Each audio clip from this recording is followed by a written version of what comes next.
What's good, LL Nation? Happy Thursday to everyone out there. This is the Lucky Lefty podcast brought to you by Onora Whiskey. OnoraWhiskey.com. It is that premium American whiskey, OnoraWhiskey.com. And if you're going to drink, make sure that you do drink responsibly. You got to drink responsibly. Hey, great day. Coaches out on the road. Bowl prep starting to ramp up. Leading into this weekend, Marcus Freeman and the coordinators will talk to the media this weekend, and the transfer portal is still hot. More people in the portal than scholarships available. Know what that means? Yeah. Womp. Michael Mayer declares for the NFL draft, we pay homage to 87, and we ask the question, is he the best tight end to ever suit up at Notre Dame? I'll be interested in hearing what Left has to say on this one. Is he the best tight end to ever suit up at Notre Dame?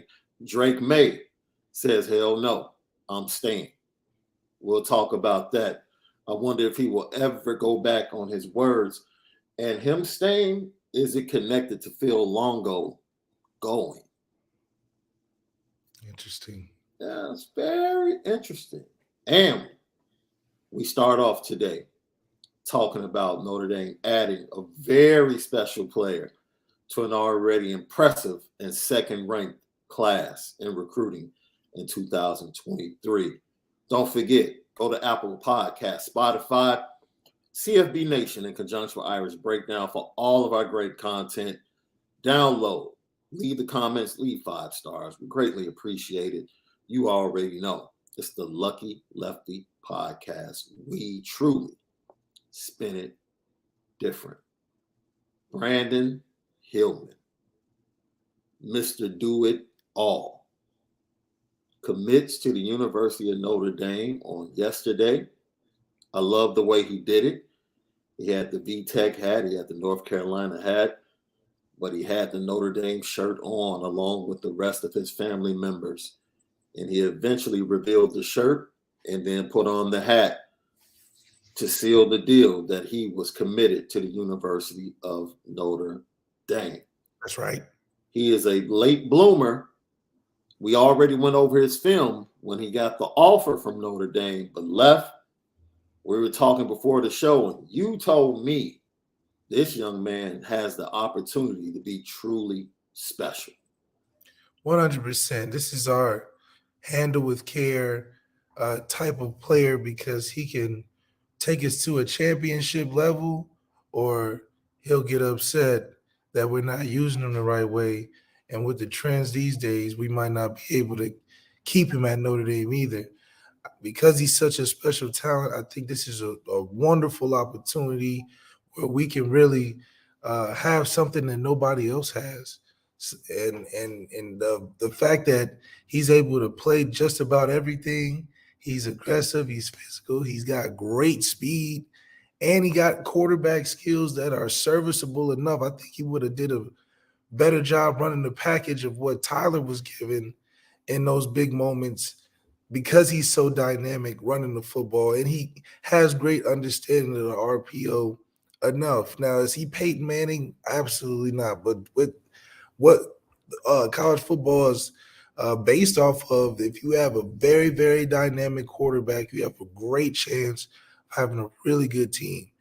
Not saying that he's going to be competing with Kenny Minchie necessarily, but he's a very great and Tyler Buckner, but he has a very great skill set that's very unique that is going to be hard for, or maybe even the most unique player Notre Dame's ever had playing two ways, just because he can provide so much versatility that Marcus Freeman has had a trend of doing. Look at Xavier Watts, look at Emil Wagner, just look at different players that we've already brought in that are so versatile two-way, but he legitly can compete for starting spots on both sides, in my opinion, just based off his athleticism.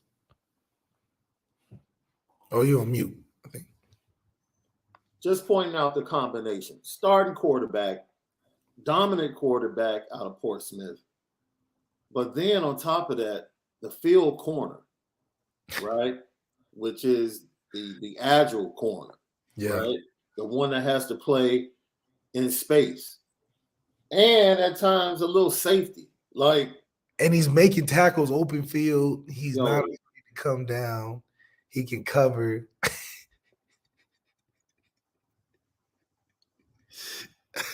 I think, that's something that we can really, really take it, something that nobody else has. I think that is a part of the game too. Alabama for a while had players that nobody else had. Nobody else had a Devontae or a Jalen Waddle, especially at the same time, mixed with a Jerry Judy, mixed with all the quarterbacks they had. So it was just a special time. And having a player like this is something that Georgia doesn't even have.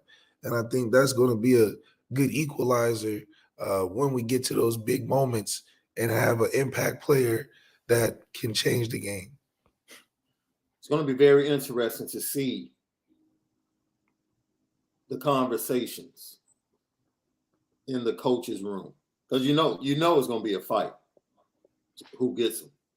You already know it's going to be a fight. Like Chancey's going to say something. Tommy's going to say something. Dylan McCullough might even say something.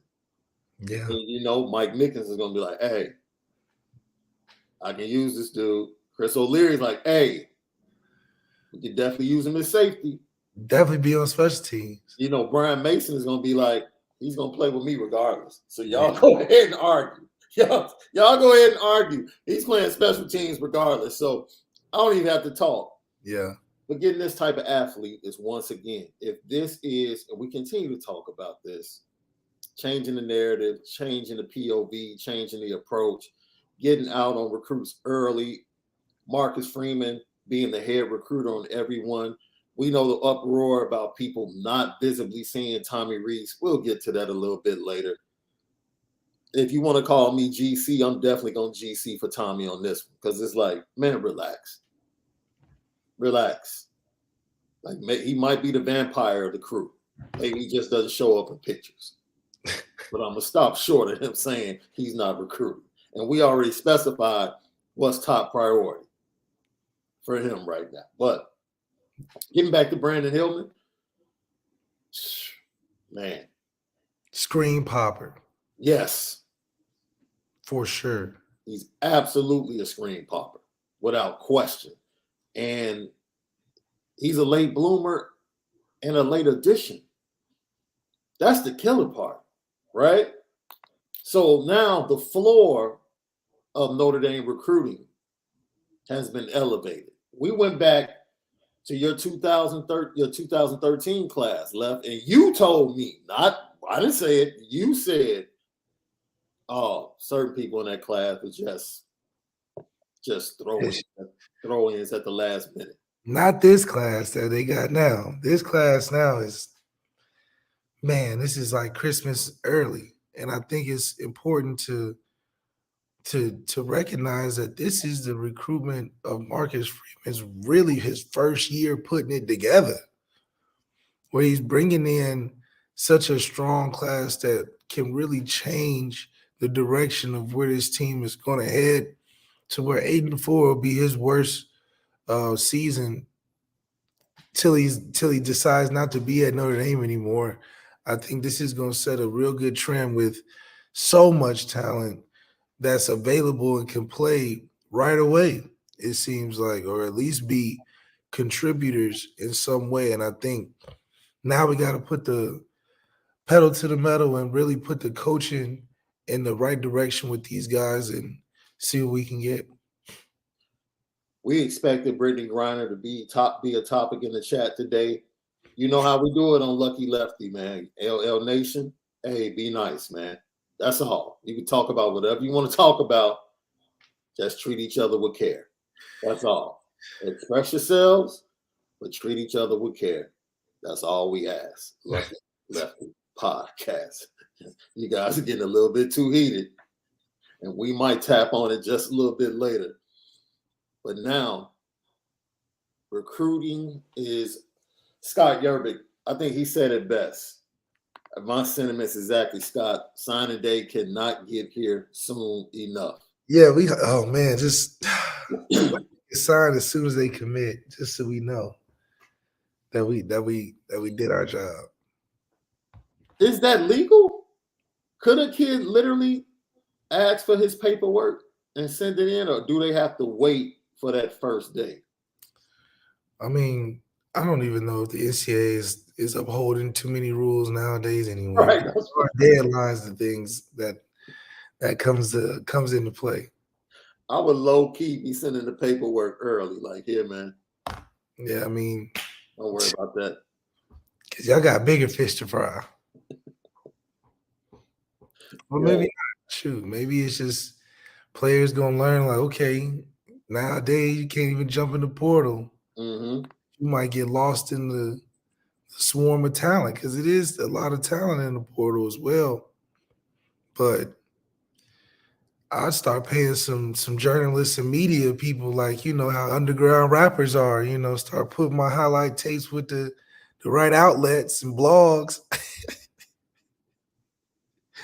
I mean, you really got to hustle to get on the college football team nowadays. Man, you decide to get in that transfer portal. So it seems like it's just like anything else nowadays. You got to put your best foot forward on your resume, have a cover letter, make sure you get all the highlight plays you can from the last team. But, man, you just more appreciation. Maybe it's like reverse psychology when you get an offer, whether it's in high school or, you know, whatever the case may be. You might just want to commit and stick to where you at, because you don't want to get tossed back in that big ocean and lost in it.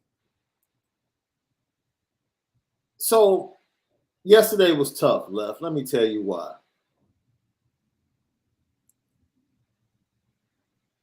It's rare that you get a chance to watch a dude come through your program. There are some programs where it's kind of factory-like, right?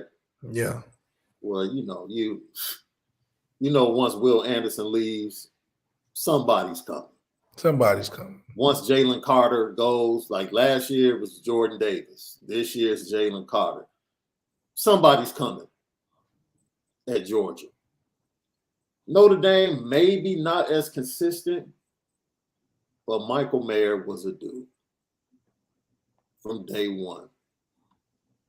You know, you tell me stories all the time, dude, that half the time I'm like, man, is Malik telling me the truth about the athletic feats and things that Jalen Smith would do in practice? Like, forget the game.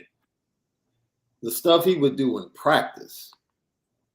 Yeah, Manti Te'o, who just, for a lot of reasons, was special and emblematic of Notre Dame getting back to where they were supposed to be under Brian Kelly.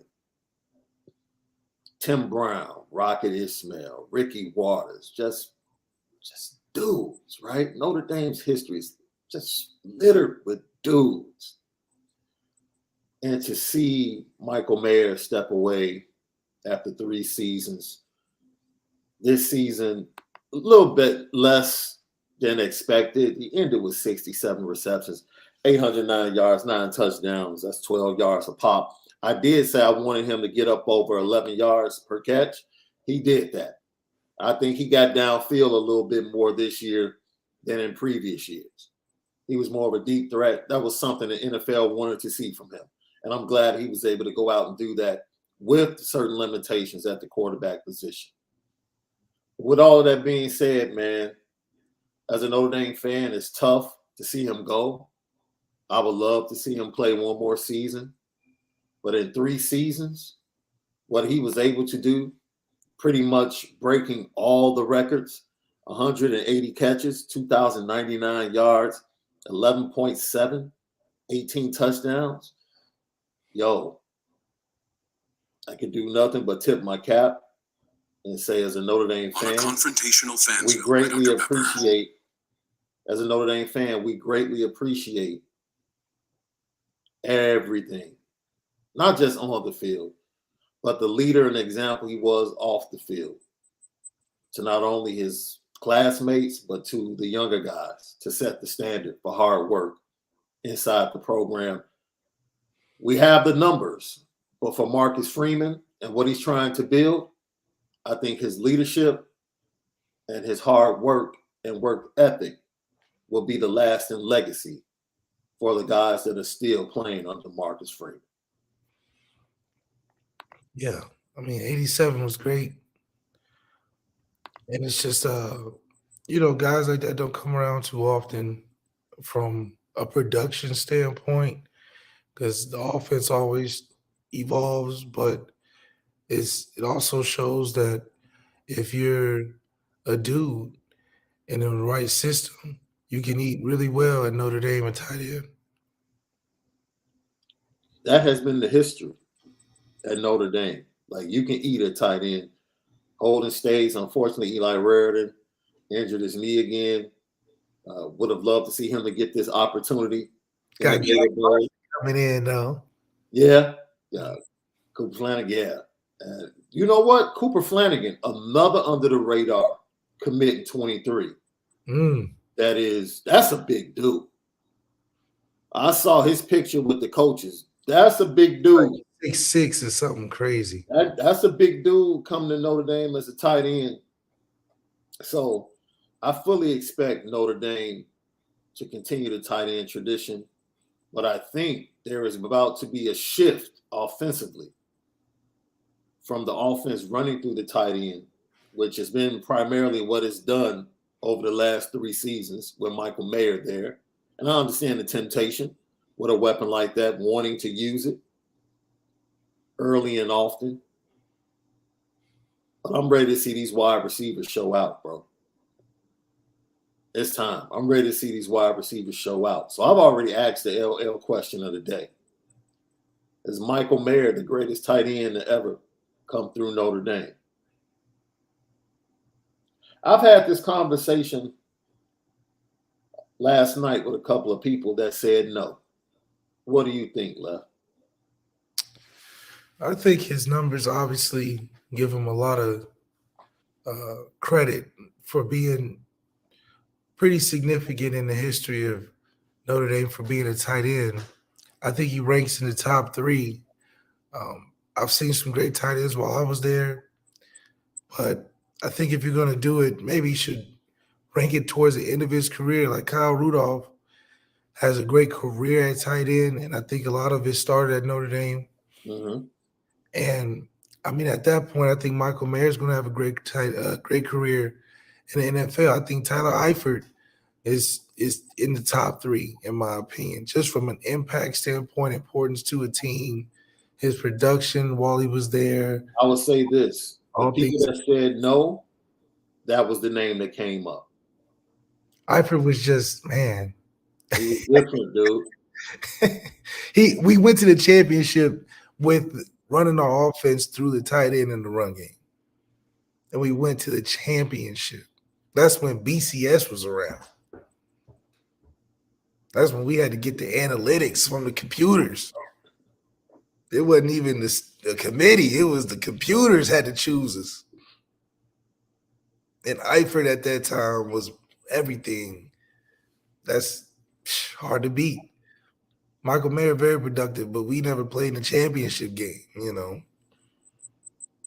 Not that it's a knock to him, but it was because of Eifert we was in that championship game. Yeah. Yeah. And I'm not mad with people throwing up names like Mark Bavaro, bro. I mean, Mark Bavaro, Notre Dame and in the NFL. Yeah. I get it. But yeah, Dave Casper, Irv Smith, Ken McAfee. Dude, it's a reason Notre Dame is tight end U. That's right. We're not talking about recent history. You can go all the way back. Yeah, you go far away. So, look, Michael Mayer is just the newest addition that is about to be manufactured in South Bend and opened up in some NFL city near you. We knew it was coming. We knew this was the last season we were watching play. We knew that, Left. We do it. And I think he handled things very well. I think we saw the frustration from the wide receivers. But Michael Mayer, at times you can see he was a little frustrated, but I think knowing everything that was on the line for him, I think he handled the frustration of the offense very well. Yeah, I think he was able to stay in a leadership position when things could have fell apart through the transition of different quarterbacks through his career. He was able to stay productive with different quarterbacks through his career of all types. Mm-hmm. That's a challenge in of itself that he should have a lot of credit for. Just because that's different styles, different way the ball comes out of their hand, adjustment to different things. So for him to stay productive and all of that, that's the real credit to his talent and his skill level.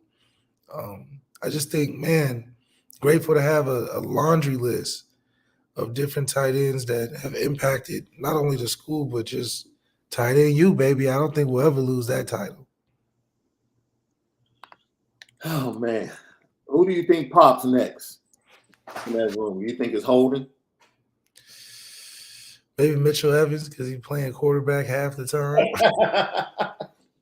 Mr. Do-It-All. Mr. Do-It-All. I think I'm done with that quarterback sneak. I'm good. Yeah. I don't need to see it anymore this year. I'm good on that.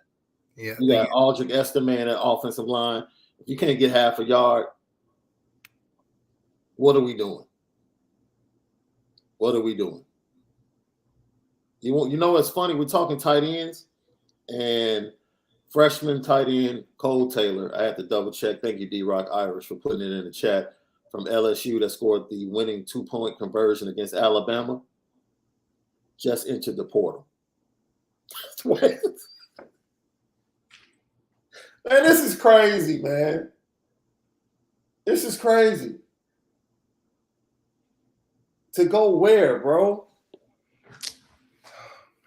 I think, man, if this is Nick Saban snatching one, this is crazy. This is why I say that Drake May post last night. You know, Phil Longo leaves, reportedly, local media, connected the dots. Mac Brown kind of had to choose. And that's not even a choice. Right? Coordinator, quarterback. And Drake May still might bounce. That's the crazy thing at the end of the day. Right? Because if there continues to be a mass exodus of transfers from North Carolina, who is he throwing to? They already can't stop anybody defensively. You can build a team, though, nowadays. Yeah, but you have to have people that want to come. They're going to want to come because there ain't too many spots left. So they're going to be like, I'll play for sure. That is a Nike school, too. That is a Nike school. Go get fresh for a little bit. Hey, it's always nice to be able to call up Mike like, yo, we need a bag. And this is exactly why college football, like a team like North Carolina, could use a GM. He could just draft a bunch of transfer portals for Drake May, surround your superstar with. I mean, you can build a team now. Deion Sanders is building a whole football team in 1 year with transfers and his son at quarterback. So at this point, man, college football is in a dangerous place.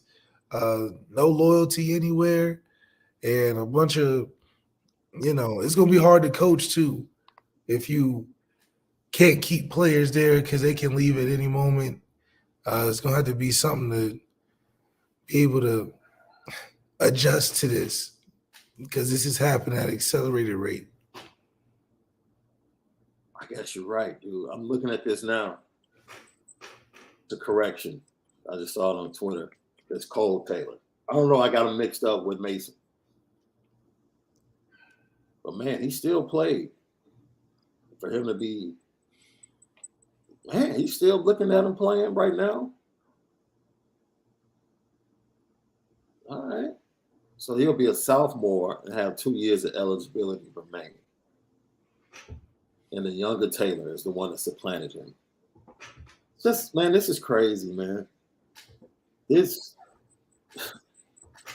is crazy, bro. I've never seen anything like this. Never. Yeah, I don't think it's going to get any better, bro. No. I don't think it's going to get any better. Because more numbers will jump into the portal after the bowl games. As coaches continue to change positions. Shout out to Lance Taylor on getting the head coaching job at Western Michigan. Shout out to him. Once he left, there was no chance that Reuben Owens was going to stay with Louisville. I don't care how much NIL money they were giving him. So he left that NIL money and went and took the NIL money down at Texas A&M. Fast. So, man, but shout out to Lance Taylor, former running back coach at Notre Dame, for getting that job as the head coach of Western Michigan. Lucky Lefty podcast, man. Fan base this morning left seemed to be in an uproar because they can't find Tommy Rees. Coach is on the road taking plenty of pictures. Tommy's not in any of the pictures. Maybe he's a vampire. Maybe he just doesn't show up in pictures. But overall, I think we expressed it very well in yesterday's show. We really don't care if we see Tommy Rees in a picture, bro. We don't give a darn. You need to be in that film room and on that football field with Steve Angeli and Tyler Buckner and Ron Powers. Yeah, do your job. And on the phone in the private jet, the Wonder Woman invisible jet, if you have to. Going to see quarterback candidates in the transfer portal. That's it. I don't need to know where you're at. I don't need to see you on the ground. I don't need to see you on TikTok. I don't need to see you on Twitter. I don't care. You got 3 weeks to show me who you are, my man. Yeah, you got to put it together. Facts. He should have been in Chapel Hill. He should have been in Stillwater. Austin, Texas. Yeah. I don't care how you get there. Not at Keaton Slovis' house. Not at JT Daniels' crib.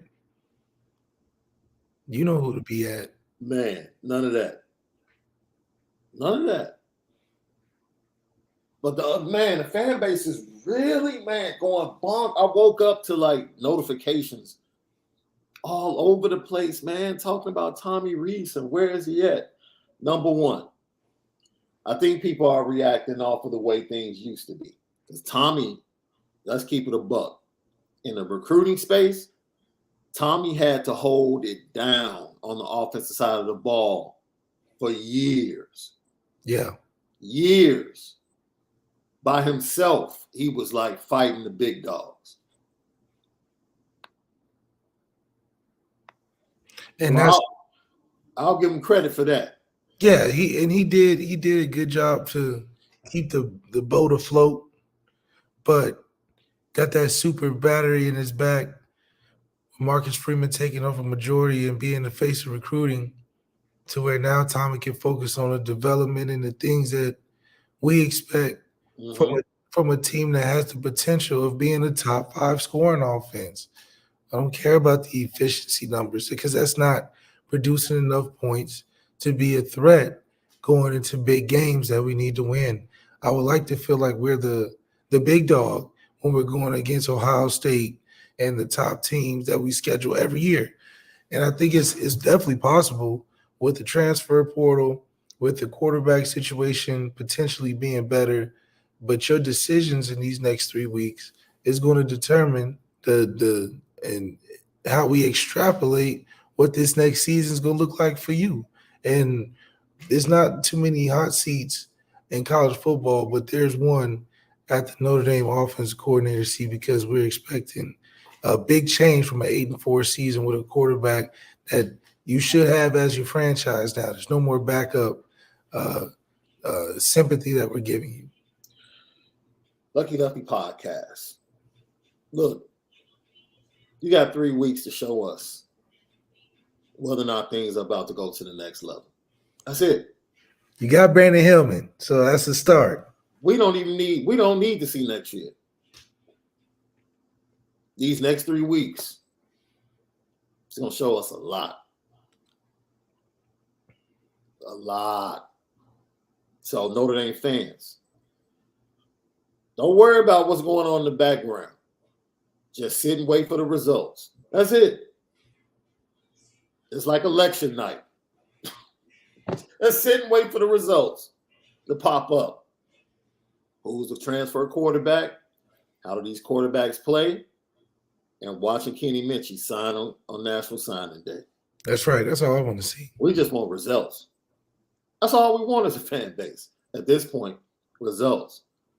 So relax. Lay off of social media. Stop looking for pictures. They don't matter. They don't matter. Lucky Lefty podcast. Time for the wide receivers to step up, Left. It's Let time. me give you the stats for 2 receivers. And you tell me which receiver you would take. Receiver A, 110 catches, 1,361 yards, 12 touchdowns. Receiver B, 85 receptions, 1,160 yards, and 9 touchdowns. Which receiver would you take? 9 touchdowns.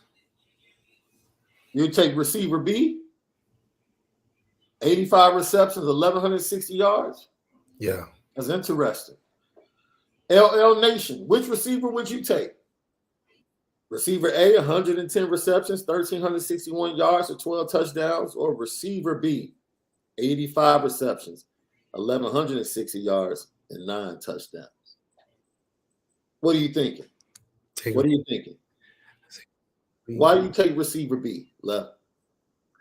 I'm taking receiver B because that's a good balance because I'm going to run the football, and I need to have something that I can rely on that doesn't require the always big play. I need a possession guy that can loosen up the defense because I want to be balanced, but I want to run the football. Well, receiver B is actually the entire production from the Notre Dame wide receiver room in 2020. We only had 9 touchdowns at receiver. 85 receptions, 1,160 yards, and 9 touchdowns. Oh, Guess who receiver A is? Charlie. Freaking Charlie Jones. Freaking Charlie Jones.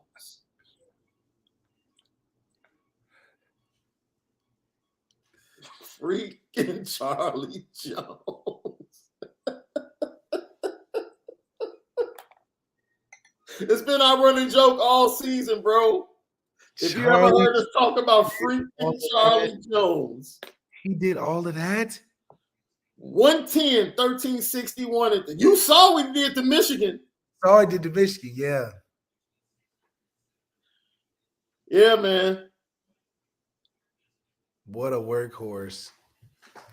Freaking Charlie Jones. And we got better quarterbacks than Purdue. So how does that happen? Do we? Wait a minute. Name the quarterback that played for Notre Dame this year that's better than Aiden O'Connell. It's a serious question. It's a serious question.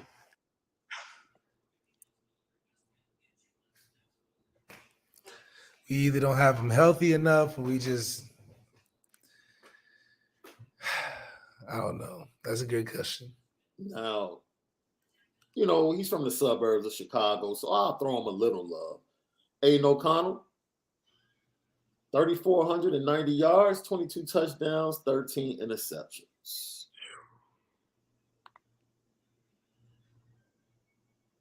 Got some touchdowns in there though. 38% of his yardage came from freaking Charlie Jones. Charlie Jones picked the right spot to be in. No, the right spot would have been Notre Dame. That would have been the right spot. We instead we get a. But he could be, if I'm not mistaken, I think Charlie Jones has 1 year of eligibility and Jeff Brom is gone. So I wonder if he's going to jump in the portal. Yeah, hey, Charlie Jones, you jump in that portal, we got you, man. You saw what we did with Ben Skoranek. You see how we make guys better. Come on, man. You put it for Charlie Jones.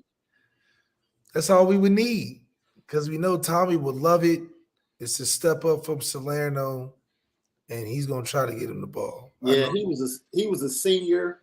I'm not sure. I'm sure he probably has an extra year because of the COVID year, but he was a senior. And after that year, I would go to the league. Yeah, I'll go to the league. I would go to the league off that year at Purdue. Yeah. I would go to the league. So go to the league, Charlie. You deserve it, man. How much of the blame do you put on the quarterback situation for this production from this wide receiver? I think that the blame has to go more so on the shackling of the offense of what they wanted to do, where the receivers are more window dressing because of the scheme. But then when the opportunity was to activate the receivers, the talent level wasn't good enough to be consistent on the outside and with our playmakers that we were expecting to make plays at the receiver position this year. So then it became a little bit of mistrust, a lot of evolving and changing of the offense to kind of hone in on our best of best player and just to survive some of these games until we get more of a stable franchise guy that can really activate the whole offense and be consistent. Where I feel like Tommy wants to be pretty balanced overall, but that requires a lot of knowledge of what he wants in the system, but also having the talent to be able to make it come alive as well. It's almost like the triangle offense in basketball. You need a superstar to really get it going because not everybody can run it. And, if you can run it well, you'll have something special that comes behind it, like possibly a championship. But we'll see what these quarterbacks that we got coming in can offer as well. Wouldn't you say Lorenzo Styles struggled this year? I think in the opportunities that he's gotten, he could have came down with a lot more footballs that probably could have gave him some more touchdowns this season for sure. He was still the leading receiver in receptions this year. This is how bad it was, Lef. As much as he struggled, these stats are wicked. He was the leading receiver. We only had 9 touchdowns at the receiver position. 9 touchdowns, my brother. 9. If I'm not mistaken, Jaden Thomas led the way with 3 at the position. At Notre Dame. Jaden Thomas led the way with 3 touchdowns. Braden Lindsey had 2. And 1 had to make ESPN top 10. Yeah, Lorenzo Styles led the wide receiver room with 30 receptions and 340 yards and a touchdown. 1 touchdown from our leading receiver. That's probably the worst receiver stats in Notre Dame history. Our number 1 leading receiver had 1 touchdown. And people complained about Kevin Austin last year. That's the number 1. Our leading receiver, who we said struggled, Oh man. had 1 touchdown. And we couldn't get the Tobias on the field. And Tobias had 1 touchdown. Yeah. And Tobias played 90% less snaps, maybe 95, than our leading receiver. And they have the same amount of touchdowns. Something's wrong with that picture. Look, it's no secret that Aiden O'Connell played better and Charlie Jones was utilized because of the offensive brilliance of Jeff Brom, which goes to your point. It's not so much because Charlie Jones at Iowa was just a jet sweep slot receiver. He wasn't a main receiver. He wasn't a main guy that you ran your offense through. But somehow, some way, Jeff Brom got him and figured out, yo, I can run my offense through this dude. Yeah. I can build things around him.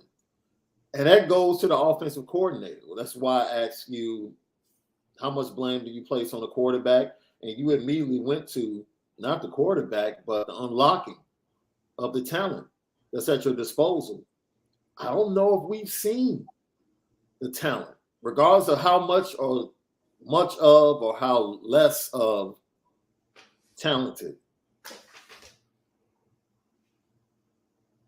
How much more or less the wide receiver room is, in your opinion? Doesn't matter to me. You have to ask, are they being used correctly? Yeah. You have to ask. Are they being used correctly is right. And a lot of that is just a little frustrating to the point where we know what we can do from a recruitment standpoint and what it looks like to recruits. It's commendable for Marcus Freeman and Chancey Stuckey to lock in some really great recruits coming in. They gave them the dream of we'll have a franchise guy at least while they're here, and not to take in too much of what they're probably considering as a building phase for a receiver room that when they come in will be a leading group on this team. So moving forward to the Gator Bowl, no Michael Mayer. So take those 12 to 14 targets away that were there every game. Where do those targets go?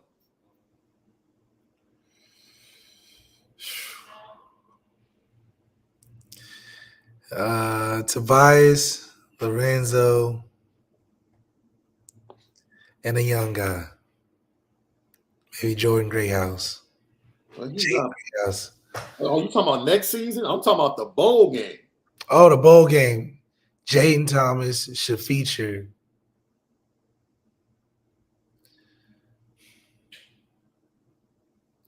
I think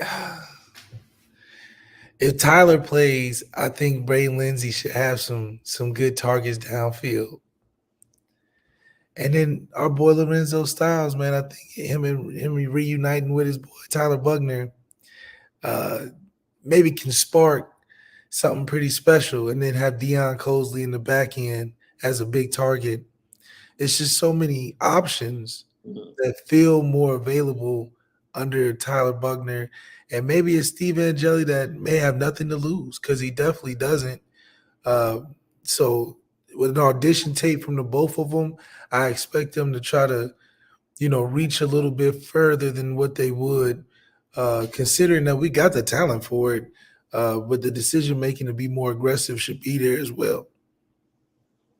Lucky Lefty Podcast. Go grab all of our great content over at Apple Podcasts and Spotify, CFB Nation, in conjunction with Irish Breakdown.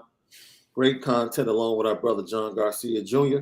State of Recruiting. He just dropped another hot show. Go download, set up the automatic download. Leave us 5 stars. We greatly appreciate it. Leave your comments. We respond. It's the Lucky Lefty Podcast. You already know. We spin it different. We got to put that on the shirt. We got to put that on it. Coming soon. Left. Is Tommy Rees under the most pressure today? I don't think it's all on him because he's made some good recruits in the high school level. I think this decision is just important for the trajectory of specifically next year and just to show where his mind is on recruiting. Is he really a good chooser of talent? He may be a good coach with scheme and all of that stuff, but is he a great chooser of talent? I think it's two different things. And I know he's not going to have to decide the whole thing, but he's going to have to play a big part in can he match well with the guy? Does he fit well? Can he call plays well in the system that he wants to run? That matters a lot. Now, the decision Marcus Freeman's going to give him is I'm going to tell you who we want to get out of these couple, two or three. Who do you think you like best? And I'm just going to tell you who you're going to rock with once we get that commitment.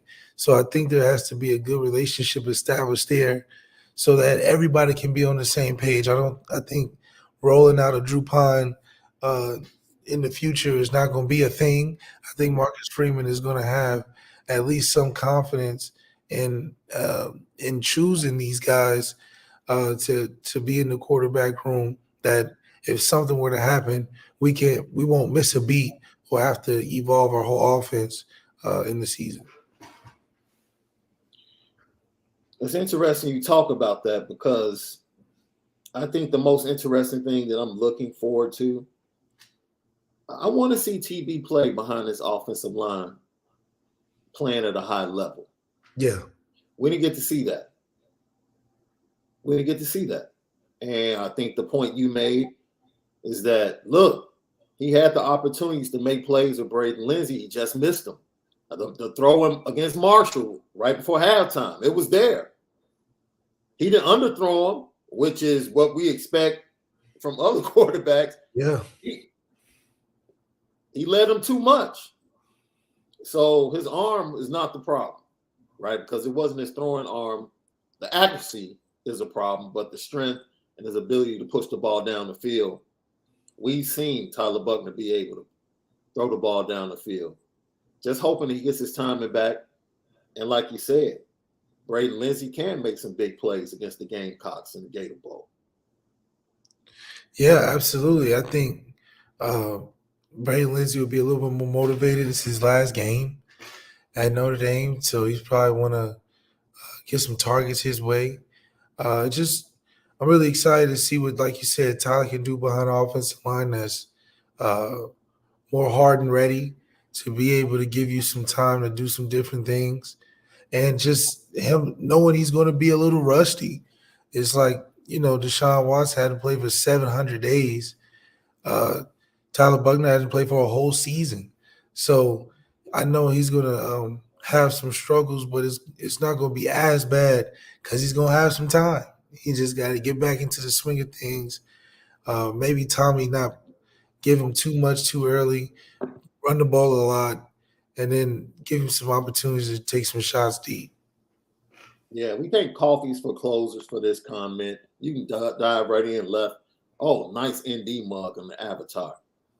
In my opinion, talent over scheme all day, every day. Yeah, but we got enough talent, and we're not rolling it out the right way. Scheme matters a lot because you can make the hardest things look simple, like Georgia. Georgia's running left and right and not looking like much, but they're able to. Go ahead, left. I already know where you're going. No, you go ahead. You got it. Dude, I was watching the SEC championship game, and I'm like, Todd Monken is literally setting up series, like 2 series down the line. Yes, exactly. Like So you can see he's setting LSU up. He's setting them up. and so that's why scheme is so important, and we get on Tommy so much about being productive on the scoring end of things, is because that signifies that you really are thinking 2-3 steps ahead of the game. Yeah. Because that's what points really are. I mean, You have to be able to scheme well enough to drive the football down the field to even score. And different parts of the field are harder to score than others. And that all comes from having a great two-step ahead approach that you are keeping guys on their toes and they're not locking in on what your schemes are. And talent only amplifies that when you have the ability to set guys up with matchups, which is everything in football, because that's why we recruit such talent for different matchup reasons. So scheme plus the talent, absolutely. But scheme that has a bunch of talent with that doesn't have a great scheme, you don't have too much. You just have every SEC team that we see every year. Talent is great. I'll give you, man. Alabama's offense last year probably should have averaged 4 to 5 points more a game because the offensive coordinator was limited. Trash. He was trash. But he's always been bad. Always been bad with good quarterbacks. Yes. Yeah. Since Christian Hackenberg's experience, I thought Christian Hackenberg was solid. Dude, the fact that Deshaun was productive with that dude. But Deshaun was also the most hit quarterback, most sacked quarterback. For 3 straight years. Had to make the freakiest, craziest highlights every year. I mean, that's what Bryce had to do this year. And they lost a couple games. Yeah. So if it wasn't for Bryce, most of the season, they probably would have lost more games. Yeah. Like the Texas A&M game. So. Yeah. All right. You already know. Getting ready to get to your comments and questions, super chats, whatever you want to throw at us. We're ready to deal with it right now. It's the Lucky Lefty Podcast, CFB Nation, Apple Podcast, Spotify. You already know what it is, man. We spin it different. Let's see, left. Doma Wap. Our guy says, I hope I'm wrong, but think we need to be prepared for a poor performance by Buckner. Guy hasn't had any reps for a while. He's just starting to get back into game day form. Yeah, he's definitely not like Kurt Warner coming from a ton of experience to just get into an NFL game. This is still a kid that hadn't had enough reps even before he got hurt. So I do think he's going to have sort of how Drew Pine had his first quarter or two against Cal when he first came in, just getting the speed of the game because you can't replace that even in practice. So Steve Angeli and the combination of maybe even Ron Paulus, that's a lot to think about. But, we're just looking to come out with a victory and have our young guys be able to make an impact to show us that we don't need to be like Deion and go get a whole team in the transfer portal. Yeah, Jason Smith says, it kind of a risk for Wisconsin to be making what's likely to be a completely different scheme than Wisconsin has had for so long. CFB has changed, maybe it's time, but the win now mentality might bite them. Look, new coach, new mindset outside of the system that they had, starting with Barry Alvarez and that run game and defense on the Jim Leonard saying after the bowl game, he's stepping away. Look, you talking about what I would like to see under the Christmas tree for Notre Dame? I wouldn't mind if Jim Leonard somehow ended up under the Notre Dame Christmas tree, somehow, some way. I don't know however it goes down, however the dominoes fall. If Jim Leonard ended up under Notre Dame as an analyst or a coordinator, Santa's little elf, just helping in the shop. I'm just saying. I'm not reporting anything. I'm just saying. And we got a nice little laundry list of great defensive coordinators just hanging around. You talk about somebody that knew how to use what he had as a coordinator. Jim Leonard has never had 5-star talent, but somehow, some way, top 5 defensively. Understanding your talent, developing your talent, getting them to play for you, production. That's it. That's it. So, I mean, that right now, let me go ahead and make that wish. All right. That was quick. That was quick. Jack Swover need to go ahead and throw him a little bag or something. Yo, man, you give Jim Leonard the Notre Dame resources, facilities, and the jet to recruit. Man, stop playing with me. Stop playing with me, Left. Tell you. Stop playing with me, boy. You think I was excited when Marcus got the job? Jim Leonard would be nice with us, I'm telling you. Man, well, I'll definitely be saying it with my chest. You hear me? That's right. I'll be saying it with my chest. Let's get ready to close this out. Thank everyone for joining us today. It was a fantastic show. We look forward tomorrow, special show, Left. Special show. Right? Because we're going to get the inside scoop of the production for National Signing Day tomorrow. That's right. Nobody else is going to give you this. Nobody else can give you this. So we're going to be inside the barbershop with our boy Julio Cuts tomorrow. Live with people in the chair sending us questions. Nobody does it like us. We spend it different. You know, Julio's fresh off of, this weekend. We chopped it up this weekend. He was up here cutting Chase Claypool this weekend. Oh, word. Yeah, he was cutting Chase and David Montgomery this weekend. So we had to hook it up. The time changed. We used to go earlier. We pushed the show back. He's like, man, I started cutting at 11. I'm like, that's perfect. Put the camera next to your chair. Let's go. Let's get it right. Let's get it right. That's what we do. We'll see tidbits and secrets we can get from him on how they're going to reveal each player that signs on the dotted line for the Notre Dame Fighting Irish.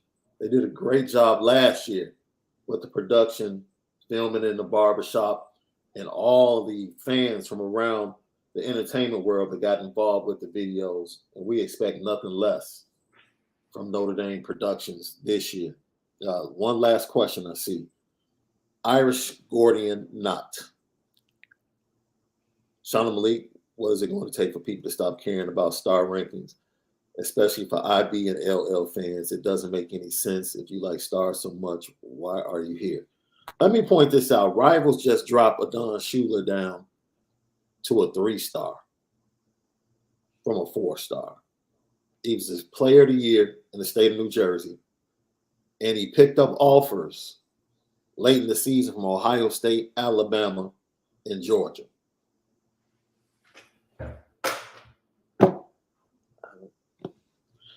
I agree with you, my brother.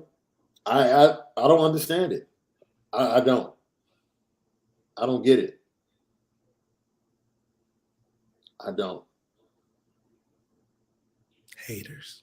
Yeah, it just doesn't make sense, man. And I, coming from the company I used to work for, I know the resources they put into that are limited. It's a limited crew of people that probably haven't even seen most of these people play in person, haven't spoken to them. They write articles and watch film that people send to them and get their opinions from people locally that talk about these kids. They don't lay their eyes on these kids. So they need to step up their game, and it's sad. It's sad. And the fact that I guarantee you, if he had flipped to Ohio State or Alabama, his star ranking probably would have gone up. Of course. His ranking would have gone up. That's the way it goes. The numbers don't want to put us at the number 1 recruiting class so bad, but it's going to be hard not to keep us out of it, I'm telling you. It's all good. We just keep stacking. Stacking. Take that melody. You know what time it is.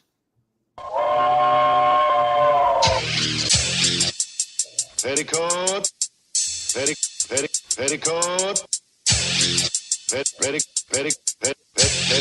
Petticoat Junction. It's time to get petty Oh, we did a good job executing. Are you upset with something? and fire up the Petticoat Junction train. I just don't like you.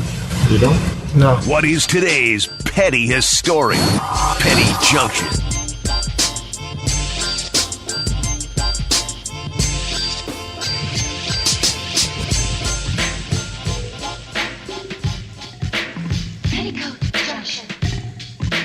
Petty Junction, Petty Story of the Day brought to you by Onora Whiskey, OnoraWhiskey.com, that premium American whiskey, OnoraWhiskey.com. Man, bro, I didn't have time to get the video, but I got to put Cameron on the Petty train again, bro. These sports clips, the Ben Gordon one, bro. When I tell you, I was dying. I'm like, fam, why is he doing this? But it's well done. It's absolutely well done.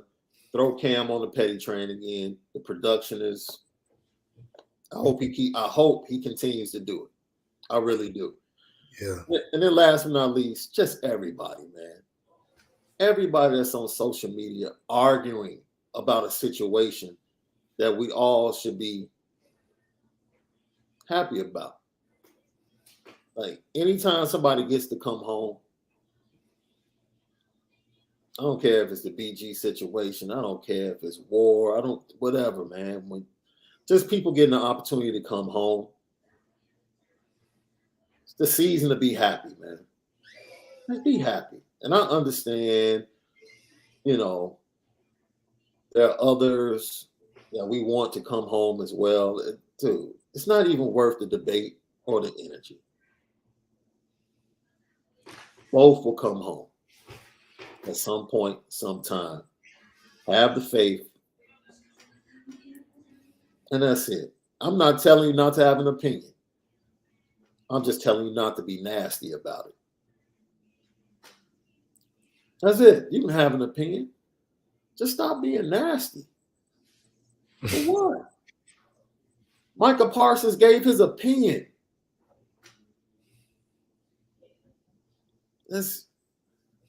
Now, Crazy. People want to go on the cancel march. Cancel Micah Parsons now. It's like, come on, man. Understand his family has a background in military. Of course he's going to be sensitive to certain things. Relax. We got the number 2 recruiting class. Marcus Freeman as the head coach. Quarterback in the 23 class and the 24 class with another one on the way in the portal. Relax. Nothing but good energy. Lucky Lefty podcast. We spend it different. That's what we do. Left, you got anybody to throw?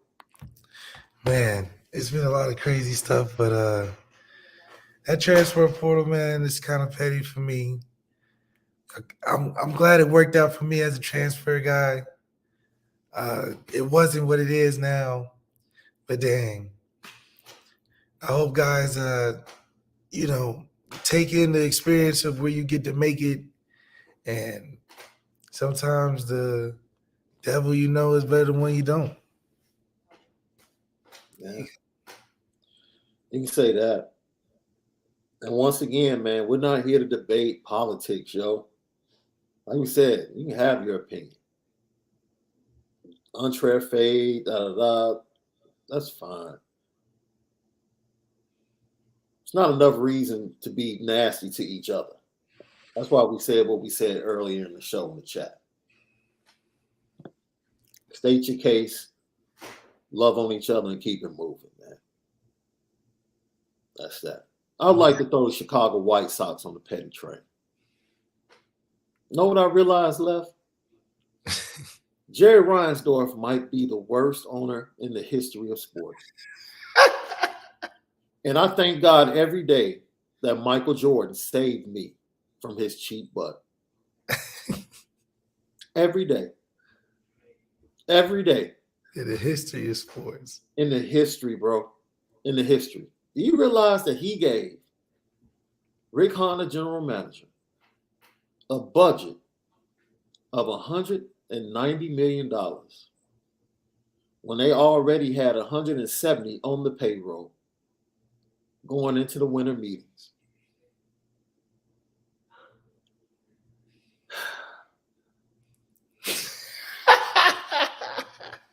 Aaron Judge just got $360 million, bro. Let that sink in. Let that sink in.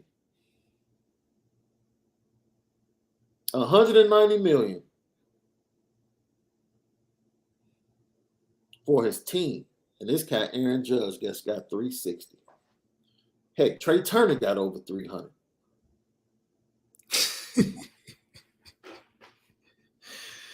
I just want competent ownership, man. That's all. Is that too much to ask for? Just competent ownership. That's all we want.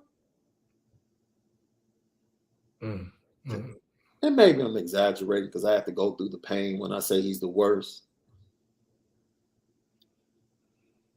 And you know the sad part, bro? He has the most championships of any owner in the city of Chicago. That's how it works out, man. That's how it works out.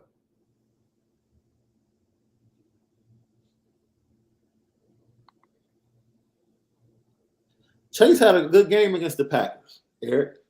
He got him and Equinemius. It's a Notre Dame affair over there. Yeah, but EQ ain't doing too good, bro. They want to burn EQ at the stake. I'm just being honest, bro. Especially after that last interception that was on him and not on Justin in the fourth quarter of that game against the Packers. I'm up here trying to help him, bro. I might have to underground railroad him, bro, to get him out of town. Oh, man. They got Cole Kmet and both starting receivers from Notre Dame. That's good, man, though. Dude, they want that dude bad, bro. Bad.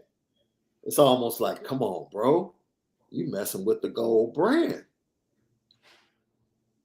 Cat's talking about we got the wrong brown. Dang. Because, little bro was up in Detroit killing. Going crazy. Man, thank you guys. We'll see you tomorrow for the Culture Friday. Put us on game. Everything else, Julio Cuts, live from the barbershop, giving us tidbits on the recruiting videos that are going to be coming out National Signing Day. You already know. We spend it different. Enjoy the rest of your Thursday, but most of all, spend it different.